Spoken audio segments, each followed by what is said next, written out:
Welcome back. It's great to have you with us on The Full View. President Cyril Ramaphosa says that resentment towards the West still lingers over the treatment of African countries during the COVID-19 pandemic. He was speaking at the summit for a new Global Financial Pact in Paris yesterday. Ramaphosa described how African nations felt like they were beggars when they needed access to vaccines. The president also took aim at pledges by rich countries towards developing nations to help them adapt to climate change.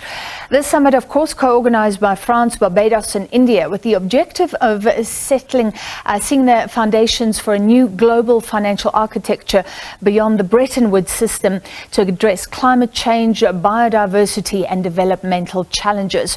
Professor Siphamandla Zondi is director at the Institute for Pan-African Thought and Conversation at the University of Johannesburg. Professor, thank you for being with us as always. The fact is we were last in line. Rich countries were stockpiling vaccines. We were reportedly charged more. Those pharmaceutical companies still have not been transparent about that.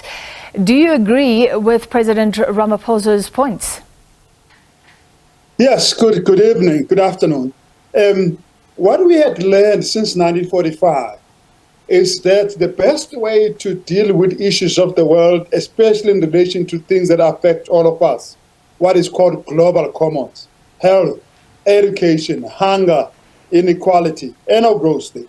The best way to do it is to do it on the basis of collective interest under the aegis of the United Nations and make sure there's equitable distribution of that so that these issues will not generate divisions and conflict in future.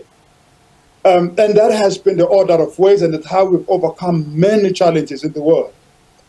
But I guess when a crisis such as COVID-19 happened, the powerful countries, especially countries of the West, forgot that principle and sought to take care of their nationals first. That's why they had to hog a lot of PPE, vaccines and all of that until the national situation is fine, and then leave the rest for others. So therefore, they broke that tradition by which we have managed things for over 80 years. And as a result of that, then it created a lot of difficulty. And it kind of corroded that system of international cooperation and mutual trust and all that. Now we're battling to try and patch it up. So President Ramaphosa was correct, as were several leaders who actually pointed that on out, that vaccine apartheid, that vaccine racism was a problem that corroded international cooperation. Can this problem be fixed, though? And I hear the point, and I remember feeling the frustration. But, I mean, think about it in a South African context. If all South Africans weren't vaccinated and we were being asked to pass our vaccines along, the government would have had a lot of political pressure from South Africans to say, no, look after us first. Yes, and I guess the countries can actually say that and say our nationals were putting us under pressure.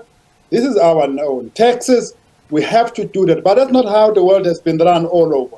There's always been pressure to just look at ourselves alone, prosper alone.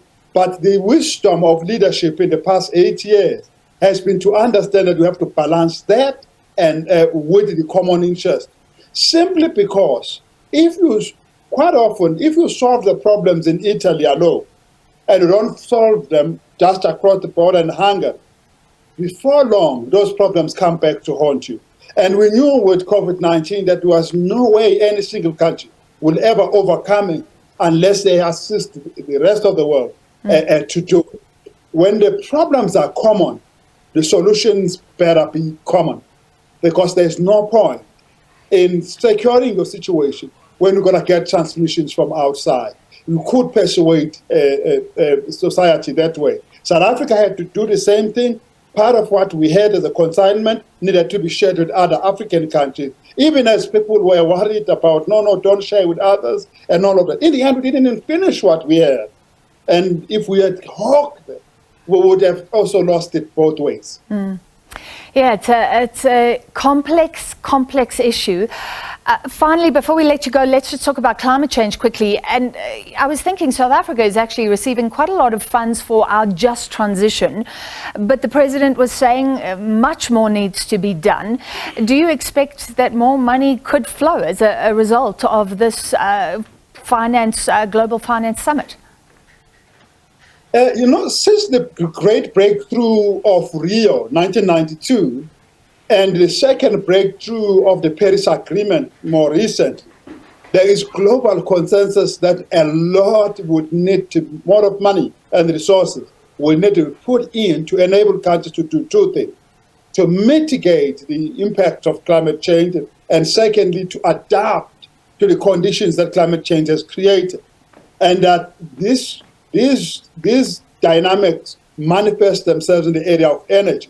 It costs a lot, and countries that did not cause the climate change problem, at least did not cause it alone, should not be left to their own devices, and that they must solve it on their own, and that the rich will simply cover themselves and hope somehow the situation in the world will be stable.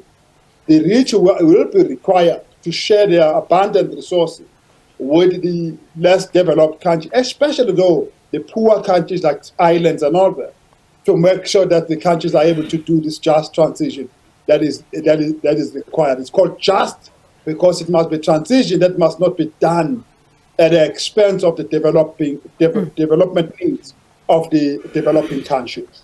All right, well, let's see if more coffers will open as a result of the new Global Financial Pact, the summit for a new Global Financial Pact. That was the official name of what the president has been attending in Paris this week. Thank you very much, Professor Siphamandla Zondi from the University of Johannesburg.